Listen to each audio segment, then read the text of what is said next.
আপনারা জানেন যে ইতিমধ্যে সাংবাদিকদের কাছে পৌঁছেছে যে আমাদের সম্মানিত আমিরে জামাত অত্যন্ত ব্যস্ত সময় পার করছেন। নির্বাচনের 22 তারিখ থেকে আনুষ্ঠানিকভাবে নির্বাচনী সমস্ত কার্যক্রম আরম্ভ হয়েছে। প্রচার এবং সব ধরনের সমাবেশ, গণসংযোগের কাজ, নির্বাচনের এই প্রক্রিয়া তিনি সময় দিচ্ছেন। আলহামদুলিল্লাহ পুরো দেশে তিনি সফর করছেন। আজকে তিনি শেরপুরে গিয়েছেন, যেখানে গত কয়েকদিন আগে আমাদের একজন ভাই সেখানকার একটি উপজেলার সেক্রেটারি ভাই রেজাউল করিম শাহাদাত বরণ করেছেন, আর অনেকে আহত হয়েছেন। এই ঘটনায় আমরা তাৎক্ষণিকভাবে সেখানে আমাদের ভাইরা বিক্ষোভ মিছিল করেছেন, প্রেস কনফারেন্স করেছিলেন। পরবর্তীতে জানাজা নামাজ অনুষ্ঠিত হয়, যেখানে আমাদের সম্মানিত নায়েবে আমির সাবেক এমপি জনাব শামসুল ইসলাম অংশগ্রহণ করেছিলেন। তার বাড়ির যে জানাজাটা, দ্বিতীয় জানাজা যেটি হয়েছিল, ঢাকাতে আমরা তাৎক্ষণিকভাবে প্রেস ব্রিফিং করেছিলাম এবং দুপুরবেলা জোহরের নামাজের পর বায়তুল মোকাররম থেকে আমরা বিক্ষোভ মিছিল করেছিলাম। আজকে আমাদের আমিরে জামাত শেরপুরে গিয়েছেন, শহীদ পরিবারের সাথে কিছু সময় কাটাবেন, জিয়ারত করবেন, পরিবারের সদস্যদেরকে সান্ত্বনা দেবেন এবং শেরপুরে একটি জনসভায় তিনি বক্তব্য রাখবেন। এই মুহূর্তে তিনি শেরপুরেই আছেন। সেখান থেকে তিনি জামালপুরে একটি জনসভায় অংশগ্রহণ করবেন, বক্তব্য রাখবেন, তারপর তিনি ঢাকায় ফিরে আসবেন। আগামীকালকে আমাদের কর্মসূচি হচ্ছে কক্সবাজার থেকে আরম্ভ হবে। আমিরে জামাত সেখানে যাবেন। কক্সবাজারের গুরুত্বপূর্ণ এলাকা আপনারা জানেন, আমাদের সহকারী সেক্রেটারি জেনারেল হামিদুর রহমান আজাদ যে আসনে আছেন, কুতুবদি এবং মহেশপুর যে আসনটা, সকালবেলা সেই আসনে তিনি জনসভায় অংশগ্রহণ করে পরে তিনি কক্সবাজারে আসবেন। কক্সবাজার শহরে জনসভা হবে। এরপরে পর্যায়ক্রমে দক্ষিণ চট্টগ্রাম এবং উত্তর চট্টগ্রামের কয়েকটি আসনে তিনি বক্তব্য রাখবেন, বিশেষ করে সাতক্ষীরা, লোহাগাড়া সহ। লাস্টে তিনি এসে বিকালবেলা চট্টগ্রাম মহানগরী আয়োজিত এবং জেলা আয়োজিত জনসভায় তিনি বক্তব্য রাখবেন লালদিঘির ময়দানে ইনশাআল্লাহ। পরে তিনি ঢাকায় ফিরে আসবেন। বাকি কর্মসূচিগুলো আমরা আপনাদেরকে দিয়ে দেবো। কিছু কিছু কর্মসূচি বিভিন্ন কারণে পরিবর্তন হচ্ছে, সাংবাদিক বন্ধুদেরকে আমরা অবহিত করার চেষ্টা করছি গিয়ে। আর 3 তারিখ আবার 11টার সময় কুড়িগ্রাম যাবেন, আর 12টা তিস্তা গ্যারেজ, 12টা বা 12:30টার দিকে তিনি তিস্তা ব্যারেজ প্রকল্পে যাবেন, সেখানে বক্তব্য রাখবেন এবং জনসভায় অংশগ্রহণ করবেন। আমরা আরেকটু আপনাদেরকে ফটো কার্ডের মাধ্যমে দিয়ে দেবো, আপনারা জানতে পারবেন ইনশাআল্লাহ। আজকে আমরা যে কারণে বিশেষ করে আপনাদেরকে কষ্ট দিয়েছি, আমরা প্রতিদিন একবার ব্রিফিং করার চেষ্টা করি, কোনো কোনো সময় 2বার করি।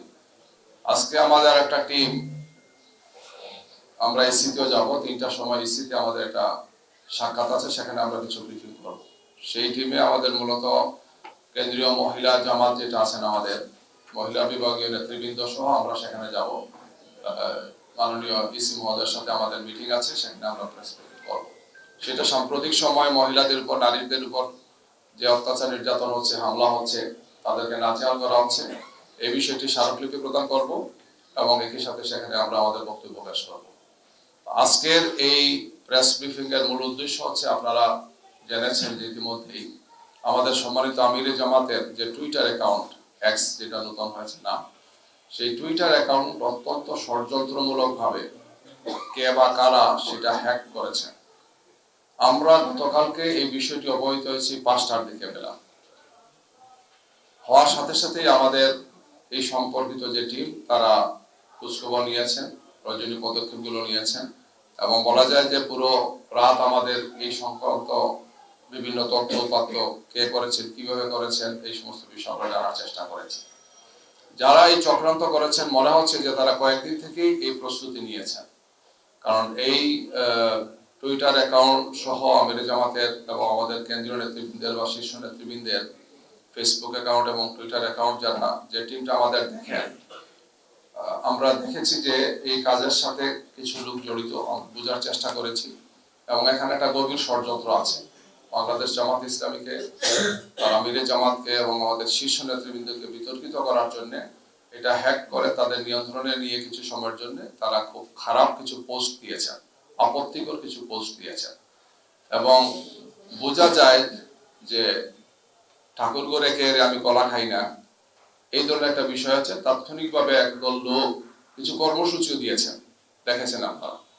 আমাদের গভীর আশঙ্কা যে এগুলোর সাথে বিশেষ একটি দল বা তাদের সাইবার টিমের কিছু চক্রান্ত এবং ষড়যন্ত্রকারী ব্যক্তিরা জড়িত আছেন আমরা সেটা মনে করছি। আমরা এই বিষয়ে পদক্ষেপ নিয়েছি, আমরা বিবৃতি দিয়েছি, বক্তব্য দিয়েছি যে আমিরে জামাতের টুইটার অ্যাকাউন্ট হ্যাক হয়েছে এবং এই ধরনের অপপ্রচার চালানো হচ্ছে জামাত ইসলামের শীর্ষ নেতৃবৃন্দের বিরুদ্ধে, জামাত ইসলামের বিরুদ্ধে। এবং আমরা এই ব্যাপারে রাত্রেই থানাতে আমরা জিডি করেছি, জেনারেল ডায়েরি করেছি। আজকে আপনাদের সামনে কথাগুলো আমরা বলছি, আমাদের সাইবার টিমে যারা আছেন তারা পুরো বিষয় আপনাদের সামনে তুলে ধরবেন এবং পরবর্তীতে আমরা এই ব্যাপারে আরো কিছু পদক্ষেপ গ্রহণ করব, আইনি পদক্ষেপ সহ সম্পর্ক সব ধরনের পদক্ষেপ গ্রহণ করব। কারণ এটি একটি চরম বাড়াবাড়িমূলক একটি কাজ। একটি দলের শীর্ষ নেতৃবৃন্দকে, বিশেষ করে আমিরে জামাত সহ আমাদের কেন্দ্রীয় এবং শীর্ষ নেতৃবৃন্দকে বিতর্কিত করা, জামাত ইসলামের ভাবমর্যাদাকে ক্ষুণ্ণ করা, একটি মারাত্মক ধরনের অপপ্রয়াস আমরা দেখতে পাচ্ছি। জামাত ইসলামীকে জনগণের সামনে হা প্রতিপন্ন করা, আমাদের বক্তব্য, আমাদের নেতৃবৃন্দের বক্তব্য খুবই ক্লিয়ার মেসেজ। আমরা নারীদের প্রতি, মহিলাদের প্রতি, দেশের প্রতি, দেশের স্বাধীনতার প্রতি আমাদের সম্মান এবং মর্যাদার জায়গা খুবই স্পষ্ট। আমাদের আমিরে জামাত এই বিষয়গুলো অত্যন্ত সুন্দরভাবে, সাবলীলভাবে বারবার তুলে ধরছেন। সম্ভবত এই সমস্ত কারণে একদল লোক চক্রান্ত এবং ষড়যন্ত্র করে জামাত ইসলামীকে প্রশ্নবুদ্ধ করে, জামাত ইসলামী নেতৃবৃন্দকে প্রশ্নবুদ্ধ করার জন্য তারা এই ধরনের গভীর ষড়যন্ত্রে তারা লিপ্ত আছে। এর অংশ হিসেবেই আমাদের নেতৃবৃন্দের টুইটার অ্যাকাউন্ট এবং অন্যান্য যে সমস্ত অনলাইনে আমাদের অ্যাকাউন্টগুলো আছে সেগুলোকে হ্যাক করে এই সমস্ত কাজ তারা করছেন আমরা মনে করছি। তো আমরা এই ব্যাপারে সম্মানিত ইসি যারা আছেন, আমরা ইসিকে জানাবো আজকে যখন যাব, এবং এর সাথে আইন শৃঙ্খলা বাহিনী এবং সংশ্লিষ্ট যারা আছেন আমরা সবার সাথে কথা বলবো এ ব্যাপারে প্রয়োজনীয় পদক্ষেপ যাতে গ্রহণ করে। তো আমি যে কথাগুলো বললাম এই কথাগুলোর সাথে যে সমস্ত স্টেপগুলো আমরা নিয়েছি এবং আরো যে সমস্ত স্টেপগুলো আমরা নেব এই বিষয়ে আপনাদের সামনে এখন বক্তব্য তুলে ধরবেন আমাদের এই টিমের সদস্য জনাব ইঞ্জিনিয়ার সিরাজুল ইসলাম। সম্মানিত দায়িত্বশীল বৃন্দ, সম্মানিত সাংবাদিক বৃন্দ, আসসালামু আলাইকুম ওয়া রাহমাতুল্লাহ। অলরেডি আপনাদের সামনে ইতিমধ্যে অনেকটা বিষয় তুলে ধরা হয়েছে। আমি খুব সংক্ষেপে কয়েকটি বিষয় উল্লেখ করে আমরা বিস্তারিত প্রেজেন্টেশনের দিকে আমাদের নিয়ে যাব। গতকাল অর্থাৎ 31শে জানুয়ারি 4টার দিকে সর্বশেষ পোস্ট হয়েছিল আমিরে জামাতের যে অফিসিয়াল টুইটার অ্যাকাউন্টটি রয়েছে বা এক্স হ্যান্ডেলটি রয়েছে সেখানে। তারপরে আমরা খেয়াল করি যে 4:55 দিকে আমরা নোটিস করতে পারি যে 4:37 একটি পোস্ট হয়েছে সেখানে, যেটা খুবই আপত্তিকর পোস্ট, অনাকাঙ্ক্ষিত পোস্ট। এবং এই পোস্টটা আমাদের চিন্তা চেতনা, আমাদের মতামত, আমাদের ভাবনার উল্টা, সাংঘর্ষিক।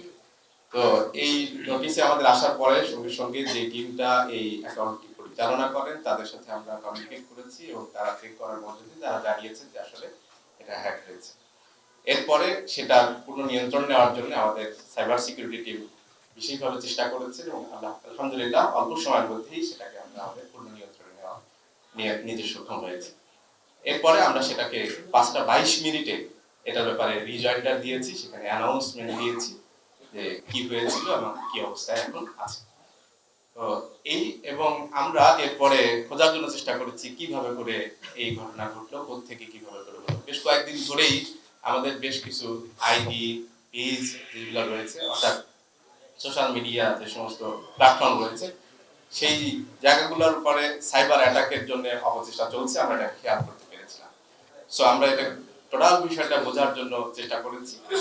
আর এটাকে মোটামুটি একটা পর্যায়ে যখন আমরা দিতে পেরেছি তারপরে আমরা রাত্রে 3:30টার দিকে জিডি করতে গিয়েছি, জিডি করেছি। সেখানে সাংবাদিক বন্ধুগণ কিছু এসেছিলেন, তাদের কাছে আমরা কিছু বিবরণ দিয়েছি। আর আমরা ইতিমধ্যে আরো বেশি অগ্রসর হয়ে আমরা তখনই বলেছিলাম সাংবাদিকদেরকে আরো বিস্তারিত আমরা সামনে জানবো।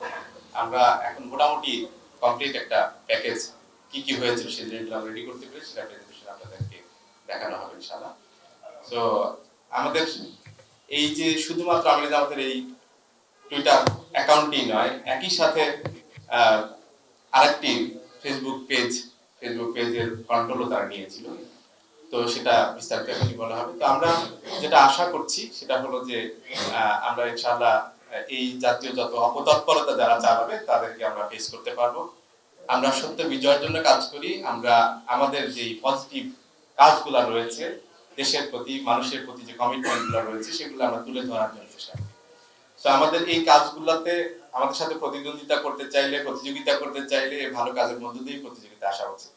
কিন্তু যেই অনুচিত কাজ, অন্যায় অপচেষ্টার মধ্য দিয়ে এটাকে থামানোর জন্য যারা চেষ্টা করেছে, আমরা মনে করি তারা সঠিক কাজটি করে নাই। তারা এই কাজের মধ্য দিয়ে আসলে নিজেদেরকে মেলে ধরতে পারবে না। আর আমাদের আলহামদুলিল্লাহ আমাদের যে অগ্রগতি হয়েছে, জামাত ইসলামের প্রতি মানুষের যে আকর্ষণ তৈরি হয়েছে, যে জনসমর্থন তৈরি হয়েছে, সেটাকে তারা কোনোভাবেই এই সমস্ত অপকর্মের মধ্যে দিয়ে বাধাগ্রস্ত করতে পারবে ইনশাআল্লাহ।